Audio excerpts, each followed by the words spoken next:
ഇന്നത്തെ വീഡിയോ കുറച്ച് ഡിഫറെൻറ്റാണ്. നമ്മുടെ ലോകത്ത് ഒരുപാട് പിരമിഡ്സ് കൊണ്ടുവരുന്നുണ്ട്. അതിൽ ഏറ്റവും പോപ്പുലർ ആയിട്ടുള്ളത് നമ്മുടെ ഈജിപ്റ്റ് തന്നെയാണ്. പിന്നെ വരുന്നത് ചൈനയിലാണ്. ചൈനയിൽ മാത്രം ഏകദേശം 200ഓളം പിരമിഡിക്കൽ സ്ട്രക്ചേഴ്സ് കണ്ടുവരുന്നുണ്ടെന്നാണ് പറയുന്നത്. അപ്പോൾ നിങ്ങൾക്ക് ചോദിക്കാൻ പറ്റും, എന്താണ് ഇതിന് വലിയ വ്യത്യാസമുള്ളത്? പിരമിഡ് എന്ന് പറയുന്നത് വളരെ സ്റ്റേബിൾ ആയിട്ടുള്ള ഒരു പ്ലാറ്റ്ഫോം ഷേപ്പ് അല്ല, അതുകൊണ്ടാണ് ലോകമെമ്പാടും പല കൾച്ചേഴ്സിൽ നമുക്ക് കാണാൻ പറ്റുന്നതെന്നൊക്കെ നിങ്ങൾക്ക് ഡൗട്ട് ഉണ്ടോ? അത് വളരെ സ്വാഭാവികമായിട്ടുള്ളൊരു ഡൗട്ടാണ്. പക്ഷേ ചെറിയൊരു കുഴപ്പമുണ്ട്. ഈ പിരമിഡ്സിന്റെ ഒരു ടോപ്പോഗ്രഫിക് വ്യൂ ആണ് നിങ്ങളിപ്പോൾ കാണുന്നത്. ഓക്കെ, അതിപ്പോൾ അത് ആർക്ക് വേണമെങ്കിലും ഗൂഗിൾ എർത്തിൽ നോക്കിക്കഴിഞ്ഞാൽ മനസ്സിലാക്കാൻ പറ്റും ഈ ഒരു സംഭവങ്ങളൊക്കെ.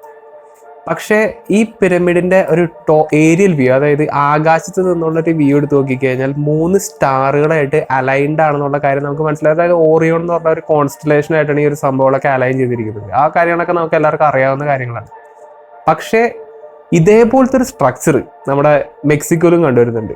ഇതിന്റെ പേരെന്തായാലും എൻ്റെ വായിക്കൊള്ളൂല. അപ്പൊ നിങ്ങൾ തന്നെ ഇതൊന്ന് നോക്കാം. അപ്പൊ ഇത് നമ്മുടെ ഗിസയിലത്തെ ഗ്രേറ്റ് പിരമിഡ് പോലെ ഒരു പ്ലാറ്റോ പോലത്തെ ഒരു സ്ഥലമാണ്. അതായത് ഒരു കോംപ്ലക്സ് പോലത്തെ ഒരു സ്ഥലമാണ്. അവിടെ മൾട്ടിപ്പിൾ ആയിട്ടുള്ള പിരമിഡ്സ് നമുക്ക് കാണാൻ പറ്റും.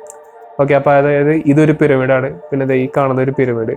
ഓക്കെ, അതായത് സ്റ്റെപ്പ് പോലത്തെ പിരമിഡ്, അതിൻ്റെ പ്ലാറ്റ്ഫോമും കാര്യങ്ങളൊക്കെ കാണാൻ പറ്റും. ഇത് അത്യാവശ്യം പോപ്പുലർ ആയിട്ടുള്ള ഒരു ഏരിയ തന്നെയാണ്. പിന്നെ നടുക്കൊരു റോഡ് പോലത്തെ ഒരു സംഭവങ്ങളൊക്കെ കാണാൻ പറ്റും. പിന്നെ മൂന്നാമത് ചെറിയൊരു പിരമിഡ് ഇവിടെ ഉണ്ട്. ഓക്കെ, ഇതൊരു പിരമിഡിക്കൽ സ്ട്രക്ചർ തന്നെയാണ്. അപ്പോൾ ഇതിൻ്റെ ഒരു ഏരിയൽ വ്യൂ നമ്മളൊന്നും ആകാശത്ത് നിന്ന് നോക്കുകയാണെങ്കിൽ അത് ഏകദേശം ഈ ഒരു സ്റ്റൈലായിട്ട് ഇരിക്കാം. അതായത് ഇവിടെ ഒരെണ്ണമുണ്ട്, ഇവിടെ ഒരെണ്ണമുണ്ട്, ഇവിടെ ഒരെണ്ണമുണ്ട്. ഓക്കെ, അപ്പോൾ ഈ 3 പിരമിഡ്സും കൂടി ചേർന്നിട്ടാണ് ഈ ഒരു സംഭവം ഉണ്ടായിരിക്കുന്നത്. മനസ്സിലായില്ലേ? അപ്പോൾ അങ്ങനെയാണ് ഇവിടുത്തെ സ്ട്രക്ചർ. അപ്പോൾ ഈ സ്ട്രക്ചർ നമ്മുടെ ഗിസയിലത്തെ സ്ട്രക്ചറും കൂടി തമ്മിലുള്ള സിമിലാരിറ്റി എന്താ വെച്ചാൽ രണ്ടിൻ്റെയും ആ ഒരു അലൈൻമെന്റ് വളരെ സിമിലർ ആണ്. അതായത് ഓറിയോൺ എന്ന് പറയുന്ന ആ ഒരു കോൺസ്റ്റലേഷന്റെ ആ ഒരു സ്റ്റാർസ് ആയിട്ട് വളരെയധികം അലൈൻഡ് ആയിട്ടാണ് ഈ 2 സംഭവങ്ങളും കിടക്കുന്നത്. ഓക്കെ, അത് വിട്ടേക്ക്, നമുക്ക് ഈ ചൈനയിലേക്ക് പോവാം. ഈജിപ്തിലും മെക്സിക്കോയിലും കണ്ടുപിടിച്ച പോലെ അത്രയ്ക്ക് സിമ്പിൾ അല്ല ചൈനയിൽ കണ്ടുപിടിക്കാൻ. കാരണം അവിടുത്തെ റൂൾസ് കുറച്ച് ഡിഫറെൻ്റ് ആണ്. ഇതിന്റെ ബാക്ക് സ്റ്റോറി എന്താ വെച്ചാൽ ഒരുപാട് പിരമിഡിക്കൽ സ്ട്രക്ചേഴ്സ് നമ്മുടെ ചൈനയിൽ കണ്ടുവരുന്നുണ്ട്. അതായത് നമ്മുടെ ഈജിപ്റ്റ് പോലെ തന്നെ വളരെയധികം സിമിലർ ആയിട്ടുള്ള സംഭവങ്ങൾ തന്നെയാണ് ചൈനയിലും കണ്ടുവരുന്നത്. പക്ഷേ അവിടുത്തെ കുഴപ്പം എന്താ വെച്ചാൽ ഇവരെന്താ ഒരു ഒളിക്കുന്ന പോലെയാണ് ശരിക്കും പണ്ട് പോലെ ഉണ്ടായിരുന്നത്. അതായത് ഈ സ്ട്രക്ചേഴ്സ് അത് ഞാൻ കാണിച്ചു തരാം. ഇത് കാണുമ്പോൾ ഒരു പിരമിഡ് പോലെ തോന്നൂലെങ്കിലും ഇതിന്റെ ഒരു മറ്റേ 3D വ്യൂ എടുത്ത് ഞാൻ കാണിച്ചു തരാം. കണ്ടാ, ഈ സാധനം ഒരു പിരമിഡിക്കൽ സ്ട്രക്ചറാണ്. ഓക്കെ, ഇതിന്റെ വലിപ്പം ഞാൻ എന്തുകൊണ്ടെന്ന് പറഞ്ഞുതരാട്ടോ. അത് കേട്ടാൽ നിങ്ങൾ ചിലപ്പോൾ ഞെട്ടും. അത് അധികം ഫേമസ് ഒന്നും അല്ല. അത് ഫേമസ് അല്ലാത്തതിന്റെ കാരണം അത് മാക്സിമം അടപ്പിച്ച് ഒളിപ്പിച്ച് വെക്കുന്ന ഒരു സിറ്റുവേഷൻ ആണ് ഇവിടെ ഉണ്ടാവുന്നത്. അപ്പോൾ ഇതിന്റെ ടോപ്പോഗ്രഫിക് വ്യൂ ആണ് നിങ്ങളിപ്പോൾ ഈ കാണുന്നത്. ഓക്കെ, വ്യക്തമായിട്ട് കണ്ടല്ല. ഇവിടെ ഒരു പിരമിഡ് കാണാൻ പറ്റും. രണ്ടാമത് ഇവിടെ ഒരു പിരമിഡ് കാണാൻ പറ്റും. ആദ്യത്തെ പിരമിഡ് ഇത്, രണ്ടാമത്തെ പിരമിഡ് ഇത്, മൂന്നാമത് ഇതൊരു പിരമിഡാണ്. ഇത് ഗൂഗിൾ മാപ്പിൽ കറക്റ്റായിട്ട് വരാത്തതുകൊണ്ട് ഇതിന്റെ ഒരു വേർട്ടീസസും കാര്യങ്ങളൊക്കെ നമുക്ക് കറക്റ്റായിട്ട് മനസ്സിലാക്കാൻ പറ്റും. ഇത് ശരിക്കും ഒരു പിരമിഡിക്കൽ സ്ട്രക്ചറാണ്. ഓക്കെ, അപ്പോൾ ഈ 3 പിരമിഡും ഒരേപോലെ തന്നെയാണ് അലൈൻ ചെയ്തിരിക്കുന്നത്. അതായത് ഓറിയോണിലത്തെ ആ ഒരു കോൺസ്റ്റലേഷൻ്റെ അകത്തുള്ള ആ ഒരു സെറ്റപ്പിൽ തന്നെയാണ് ഇവിടെയും കാണുന്നത്. അപ്പം നിങ്ങൾക്കൊരു ഡൗട്ട് ഉണ്ടാവും, മറ്റുള്ള പിരമിഡ്സ് പോലെ തന്നെ ഈ പിരമിഡിന്റെ ചുറ്റും അല്ലെങ്കിൽ ഇതിന്റെ മൊത്തത്തിൽ മരങ്ങളും കാര്യങ്ങളൊക്കെ ആയിട്ട് നിറഞ്ഞിരിക്കുകയാണ്. അപ്പം അതിൻ്റെ ഒരു റീസൺ എന്താണെന്നറിയാം.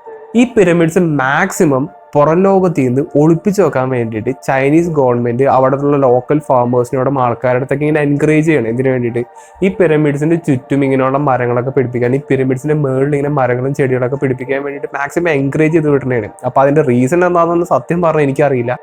അപ്പോൾ അത് കാരണമാണ് ഇങ്ങനെയുള്ള ഒരു ഫോർമേഷൻ നമുക്ക് കാണാൻ കഴിയുന്നത്. അതായത് ഇപ്പോൾ ഈ പിരമിഡ് ആവട്ടെ എല്ലാത്തിനും തന്നെ ഇങ്ങനെയുള്ള മരങ്ങളും ചെടികളൊക്കെ നമുക്ക് കാണാൻ പറ്റും.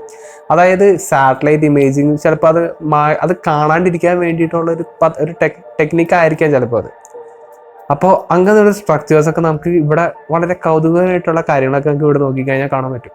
പിന്നെ നമ്മുടെ ഈ പിരമിഡ് ഡിസ്കവർ ചെയ്തത് വേൾഡ് വാർ 2 വെച്ചിട്ട് ഒരു ഫൈറ്റർ പൈലറ്റ് ആക്സിഡന്റലി ഡിസ്കവർ ചെയ്ത ഒരുപാട് പിരമിഡിക്കൽ സ്ട്രക്ചേഴ്സ് മാത്രമാണ്. മൂപ്പര ആ സമയത്ത് പറന്നു നടന്നപ്പോൾ ഏരിയയിൽ ആകാശത്ത് നിന്ന് കണ്ടുപിടിച്ച ഒരുപാട് സ്ട്രക്ചേഴ്സ് ആണ്. അപ്പോൾ അതെന്താണെന്ന് അന്വേഷിച്ച് വന്നപ്പോഴാണ് ഇതൊരു ഭയങ്കര വലിയ ജൈഗാനിക് ആയിട്ടുള്ള പിരമിഡിക്കൽ സ്ട്രക്ചറാണെന്ന് മൂപ്പർക്ക് മനസ്സിലായത്. ഇതിന്റെ വലിപ്പം ഒന്നുകൂടെ ഞാൻ പറയട്ടെ.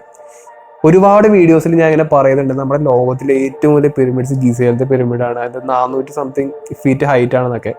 പക്ഷേ ഈ പിരമിഡിന്റെ അതിൻ്റെ ഹൈറ്റും വലിപ്പവും നമ്മുടെ ഗിസയിലിന്റെ ഡബിൾ ഉണ്ട്. അതായത് ഏകദേശം 1000 അടിയോളം ഹൈറ്റ് ഈ പിരമിഡിനുണ്ട്. അതിന്റെ ഇത്ര ഹൈറ്റ് ഉള്ളത് കൊണ്ട് തന്നെ അതിനെ കോമ്പൻസേറ്റ് ചെയ്യാൻ വേണ്ടിയിട്ട് അതിന്റെ ഫുട് പ്രിന്റ് കുറച്ചും കൂടി വലുതാണ്. അതായത് ഈ കാണുന്ന ബേസില്ലേ, ഈ ബേസിന്റെ വലിപ്പം ഭയങ്കര വലുതാണ്. അതായത് ഇതിന് മുമ്പിൽ ഗിസയുടെ പിരമിഡ് നമ്മൾ വച്ചു കഴിഞ്ഞാൽ ആനയും ചേനയും തമ്മിലുള്ള വ്യത്യാസമാണ്. അത്രയ്ക്ക് മാസീവ് ആയിട്ടുള്ളൊരു സ്ട്രക്ചറാണ്.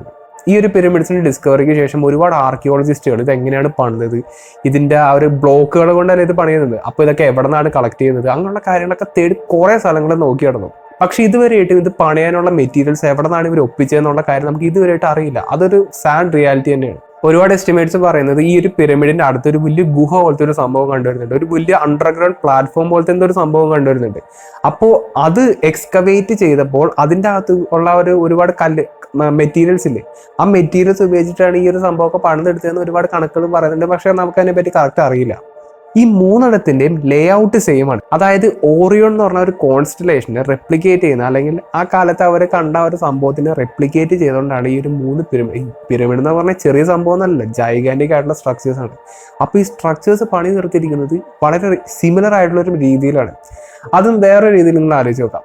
ഇതിപ്പോൾ ഒരു പിരമിഡ് അല്ലാന്ന് വിചാരിക്കുക, അല്ലെങ്കിൽ എന്തെങ്കിലും വേറെ എന്തെങ്കിലും ഒരു വീടോ അല്ലെങ്കിൽ എന്തെങ്കിലും ഒരു കൊട്ടാരോ അല്ലെങ്കിൽ എന്തെങ്കിലും ഒരു ടവറോ അങ്ങനെ എന്തെങ്കിലും ഒരു സാധനമാണ് ഇവർ പണിതെന്നിരിക്കും. ചൈനക്കാർ ഇങ്ങനെ അങ്ങനെ പണിതെന്നിരിക്കും പണ്ട്. അത് ഈ പറയാനുള്ള ഓറിയോൺ കോൺസ്റ്റലേഷനെ മിറർ ചെയ്തുകൊണ്ടാണ് ചെയ്തതെങ്കിൽ ഞാൻ ഇതിൽ ഡൗട്ട് അടിക്കില്ല. പക്ഷേ ഇതൊരു പിരമിഡിക്കൽ സ്ട്രക്ചർ ആയതുകൊണ്ടാണ് എനിക്കൊരു സംശയം തോന്നിയത്. ഓക്കെ, ഇതിപ്പോൾ ഇങ്ങനെയാണ് ഞാൻ ഓരോ വീഡിയോസ് റിസർച്ച് ചെയ്യുന്നത്. അപ്പോൾ ഈ ഒരു പെർട്ടിക്കുലർ പിരമിഡിന്റെ കുഴപ്പം എന്താ വെച്ചാൽ നിങ്ങൾ തന്നെ ഞാൻ സൂം ഔട്ട് ചെയ്ത് കാണിച്ചു തരാം. ഈ ഒരു സംഭവം നമുക്ക് ഒരിക്കലും ഭയങ്കര ബുദ്ധിമുട്ടാണ് ഈ ഒരു ലൊക്കേഷൻ ലൊക്കേറ്റ് ചെയ്യാൻ വേണ്ടിയിട്ട്. ഇപ്പം ഞാൻ സൂം ഔട്ട് ചെയ്ത് സൂം ചെയ്ത് നമുക്കത് കുറച്ച് പോയി. ഇങ്ങനെയൊക്കെ കോർഡിനേറ്റ്സ് അടിച്ചു കൊടുത്താലേ നമുക്ക് കിട്ടുള്ളൂ. ഇതിന്റെ കറക്റ്റ് പേര് പോലും കറക്റ്റ് ആയിട്ടില്ല. ഇതിനെപ്പറ്റി വളരെ ലിമിറ്റഡ് ആയിട്ടുള്ള ഇൻഫർമേഷൻ മാത്രമാണ് നമ്മുടെ ഇന്റർനെറ്റിൽ ഇപ്പം അവൈലബിൾ ആയിട്ടുള്ളത്. അതിനുള്ള റീസൺ ഒബ്വിയസ് ആണ്. കാരണം മാക്സിമം ഇവിടെ എന്താണ്ടൊക്കെ ഉണ്ട്, അത് ലോകത്തോട് തുറന്നു പറയാൻ മടിയുള്ളത് കൊണ്ടായിരിക്കാം ഇവരിങ്ങനെയുള്ള കാര്യങ്ങളൊക്കെ ചെയ്യുന്നത്. പക്ഷെ മോഡേൺ സാറ്റലൈറ്റ് ഇമേജറിങ് കാര്യങ്ങളൊക്കെ വന്ന സ്ഥിതിക്ക് എന്നെപ്പോലെ ഏതൊരു വ്യക്തിക്കും ജസ്റ്റ് ഒരു ഇന്റർനെറ്റിന്റെ സഹായം ഉണ്ടെങ്കിൽ ഇങ്ങനെയുള്ള സംഭവങ്ങളൊക്കെ സുഖമായിട്ട് കണ്ടുപിടിക്കാൻ പറ്റും. ഓക്കെ, അപ്പോൾ ഞാൻ ഈ 3 ഇമേജസും, അതായത് നമ്മുടെ ഗിസയിലത്തെ പിരമിഡും ഈ ചൈനയിലത്തെ പിരമിഡും മെക്സിക്കോയിലെ കണ്ടുവരുന്ന ആ പിരമിഡ്, 3 പിരമിഡിന്റെ images, satellite images side by side ആയിട്ട് ഞാൻ കാണിച്ചു തരാം. അപ്പോൾ ഈ 3 പിരമിഡ്സും ഒരേ ലേ ഔട്ടിലാണ് ഉണ്ടാക്കിയിരിക്കുന്നത്. ഒരേ ലേ ഔട്ട് എന്ന് പറയുമ്പോൾ ഈ ഓറിയോണിനെ മിറർ ചെയ്തുകൊണ്ടാണ് ശരിക്കും ഉണ്ടാക്കിയിരിക്കുന്നത്. വേറൊരു ദുരൂഹത എന്താ അറിയോ, ചൈനയും ഈജിപ്തും സൗത്ത് അമേരിക്കയും എത്ര കിലോമീറ്റർ അപ്പുറത്താണെന്ന് അറിയും. അതും സൗത്ത് അമേരിക്ക എന്നൊക്കെ പറയുമ്പോൾ കടൽ കടന്നു പോകണം. ചൈനയിലത്തെ പിരമിഡിക്കൽ സ്ട്രക്ചർ നിൽക്കുന്നത് ഇതേ ഈ ഒരു സ്ഥലത്താണ്. ഓക്കെ, ഈ ഒരു ഏരിയ ലൊക്കാലിറ്റിയിലാണ് നിങ്ങൾ വിചാരിക്കുക. അവിടെ നിന്ന് ഇങ്ങനെ പോയി നമ്മുടെ ഈജിപ്ഷ്യൻ സ്ഥലത്തേക്കൊക്കെ എത്തിയതേ ഇത്രയും ദൂരത്താണ് നമ്മുടെ ഈജിപ്തിന്റെ പിരമിഡ് ഗീസയൊക്കെ കിടക്കുന്നത്. അത് കഴിഞ്ഞിട്ട് എത്ര ദൂരമാണ് ആഫ്രിക്ക കോണ്ടിനെന്റ്. ഇത് ഇവിടെ എങ്ങാണ്ടാണ് നമ്മുടെ ഇവിടെ മെക്സിക്കോയിലാണ് നമ്മുടെ മറ്റു സാധനം കിടക്കുന്നത്. നമ്മുടെ മെക്സിക്കോയിലത്തെ ഒരു പിരമിഡ്, അതിന്റെ പേരെന്നെ വായിൽ വരില്ല. ആ ഒരു കോംപ്ലക്സ് അവിടെയാണ് കിടക്കുന്നത്. അപ്പോൾ ഇതൊക്കെ ശരിക്കും എന്തായിരിക്കും ഇത് തമ്മിലുള്ള ഒരു ബന്ധം എന്തായിരിക്കും? അതും ഈ 3 സ്ട്രക്ചേഴ്സും പിരമിഡിക്കൽ സ്ട്രക്ചർ ആയതുകൊണ്ടാണ് ഞാൻ ഇത്രയും കൂടുതൽ എക്സാജറേറ്റ് ചെയ്ത് ഇങ്ങനെ സംസാരിക്കുന്നത്. പിന്നെ വേറൊരു ദുരൂഹതയും കൂടി ഞാൻ പറഞ്ഞു തരട്ടെ. ഈ 3 പിരമിഡിക്കൽ സ്ട്രക്ചേഴ്സ് ഞാൻ ഗൂഗിൾ മാപ്പിൽ അല്ലെങ്കിൽ ഏതെങ്കിലും ഒരു മാപ്പിൽ ഇങ്ങനെ മാർക്ക് ചെയ്യുകയാണെങ്കിൽ അത് പെർഫെക്റ്റ്ലി ഒരു സ്ട്രെയിറ്റ് ലൈൻ ആയിരിക്കും നമുക്ക് കാണാൻ പറ്റുക. പക്ഷെ ഫ്ലാറ്റ് സർഫേസിലുള്ള ഒരു മാപ്പിൽ എടുത്ത് നോക്കുകയാണെങ്കിൽ ചെറിയൊരു കർവേച്ചർ നമുക്ക് കാണാൻ പറ്റും. അത് ഒബ്വിയസ് ആണ്, കാരണം നമ്മുടെ ഭൂമി ഉരുണ്ടിട്ടാണ്.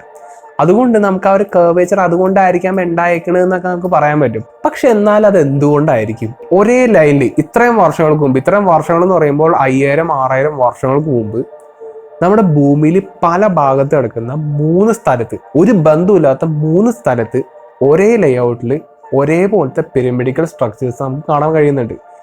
അതും ഒരു രാജ്യത്ത് ഇതേപോലെ അത് മാക്സിമം മറച്ചത് പുറം ലോകത്തെ അറിയിക്കേണ്ടതൊക്കെ മറച്ചു വെക്കാൻ ശ്രമിച്ചിട്ടുണ്ട് എന്നുള്ളതാണ്. അത് പണ്ടുണ്ടായിരുന്നതാണ്. അത് പിന്നെ ഒരുപാട് ആൾക്കാർ കണ്ടുപിടിച്ചപ്പോൾ അത് പുറത്തേക്ക് കൊണ്ടുവന്നു. അതിപ്പോൾ അങ്ങനത്തെ സംഭവങ്ങളൊന്നുമില്ല. അപ്പം അത് എന്തുകൊണ്ടായിരിക്കും നിങ്ങളൊന്ന് ആലോചിച്ച് നോക്കി.